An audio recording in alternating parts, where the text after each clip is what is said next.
અને કોઈ ગોપી લાલનના ઓરડાના પાછળથી ટેર કરે છે, પીછવા રેવે બોલ સુનાયો, લલિતા હું તો અમુક વનમાં જાઉં છું, તારે આવવું હોય તો જલ્દી ચાલ. અને એમ કરીને લાલનને સંદેશો આપે છે. તો અલગ અલગ બહાનાથી ગોકુલની નારીઓ નંદાલય પાસે આવી રહ્યા છે.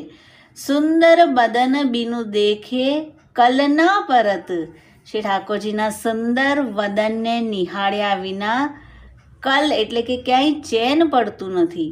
ભૂલ્યો ધામ કામ આછો બદન નિહાર, અને જ્યારે આ વદન કમલને જોઈ લે છે પછી પણ ઘરના કામ કરવાનું ભૂલી જાય છે. નથી જોતા તો ચેન નથી પડતું, અને જોઈ લે છે તો બધા જ ઘરના કામને ભૂલી જાય છે.